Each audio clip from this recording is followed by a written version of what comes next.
about the psychology then, where everything would be red and black. All of the vision that they see would be, and that's pretty advanced. They can see black, white, and red, basically. And that red is a new thing. And that red is not necessarily the color in the environment. It's the color of what their mind is trying to hallucinate into them to get them to see more information.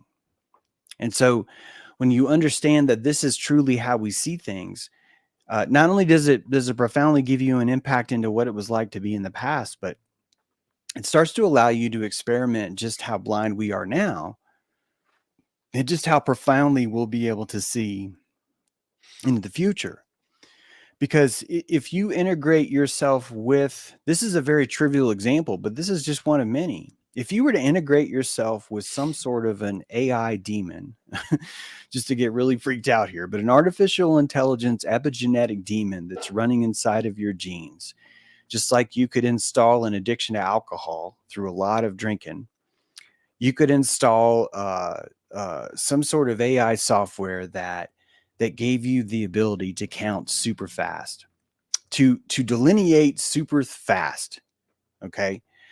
And so now you have this idea, this ability to delineate super fast. And what could you do with that? One of the things you could do with that is freaking speak Wi-Fi.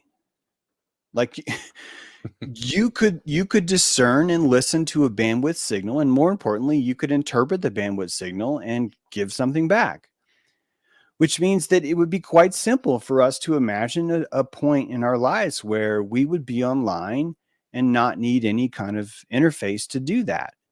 That simply through our vibration could we put these things out. And I don't think there's any speculation here. The only thing we're missing is that resolution. That's it. And even with technology now, with contact lenses, with bifocals, we're able to see resolutions we couldn't see before. We have polarizing lenses now. You can see into the water and see a fish underneath that you couldn't see before. And if you come back to your Aboriginal time, imagine that no water was ever see-through, that all it was just a white moving glue. It looked like glue. And it moved super fast and it looked like glue.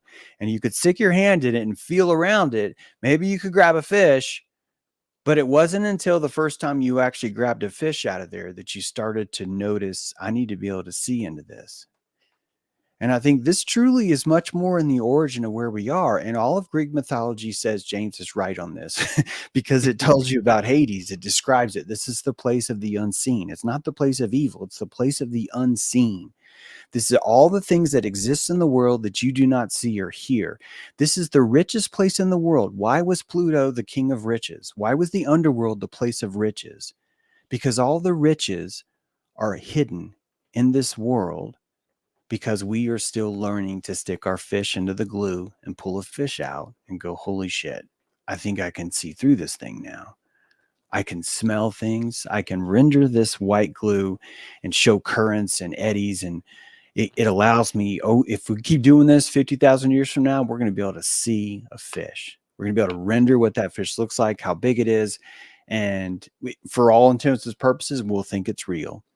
And at no point will it ever be false, because no matter what, if we stick our hand in at exactly the right time and we grab that, we're going to come out with a fish. So that means everything is true. Every single thing that we saw must be true because it worked. Makes sense indeed. Well, do you have a question, Vance, or